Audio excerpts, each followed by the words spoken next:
This is Kythe Heller.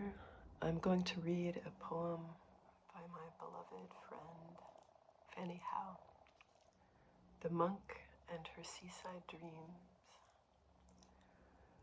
The monk is a single, and so am I. But which kind?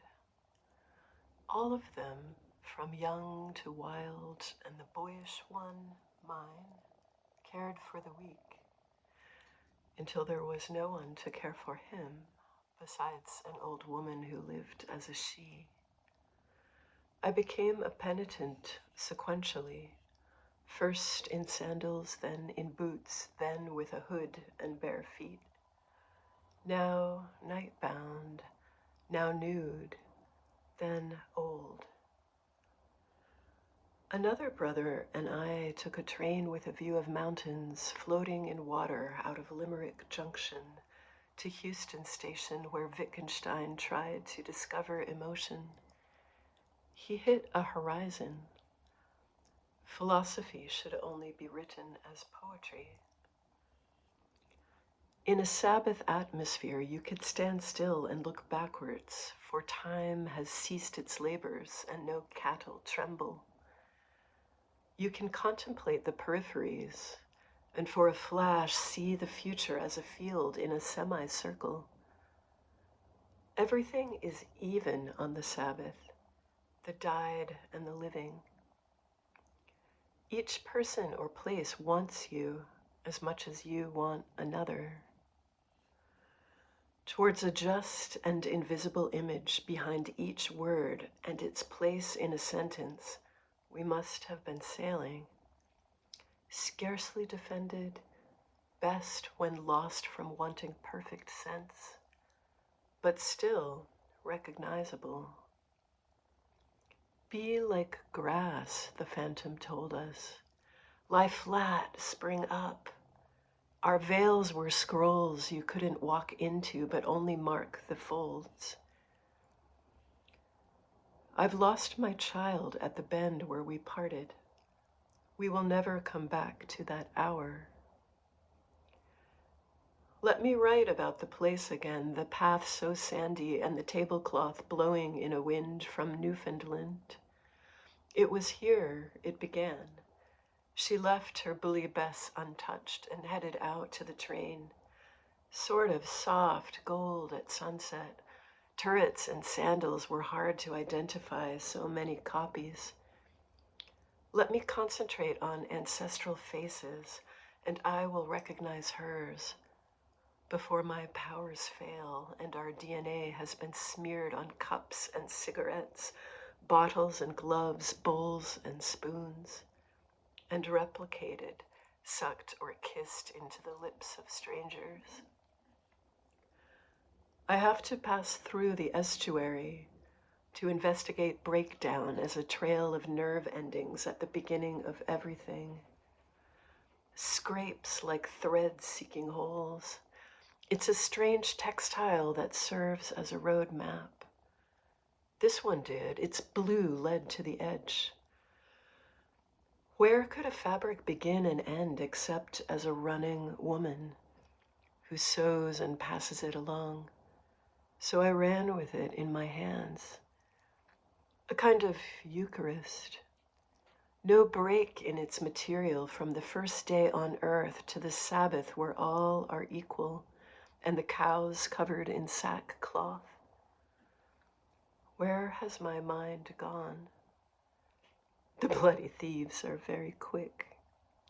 You may have noticed I'm naked and sliced by glass. Soon words will be disappeared, and then the Celtic Church and 7 friends I will not name. One word that contains so many. Dearth, end, earth, ear, dirt, hen, red, dish, it, and I must examine every part, then cut the ropes without a heart and set out.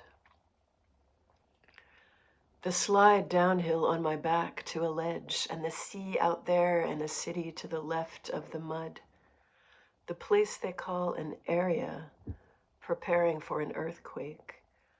Undershade and crowds of hungry old people lining for bread. One woman collapsed on her side and another helped her up. And I was let into the bunker by the best kind of communist. There was orange vomit on a large cape over a large woman. The hills, no bells.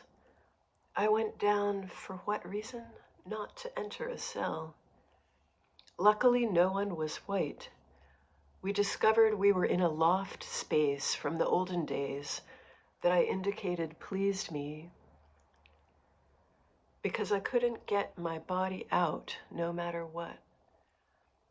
I paused long enough to encounter a slender elder with the delicate posture of a Rastafarian. The people were indifferent as they are to whites, but polite. The lean man showed me the door in colorful clothing.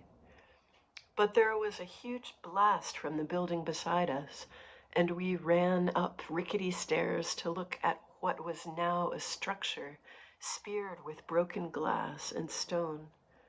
A worker was already being transported on a stretcher. We looked around at the mess, then went inside to discuss our love of failures, every one of us. I hauled so many children after me with ropes and spears and nets, like sea creatures that others would eat. Without them, I have no purpose. As in the gospel account, I believed in their belief. But now there would be what?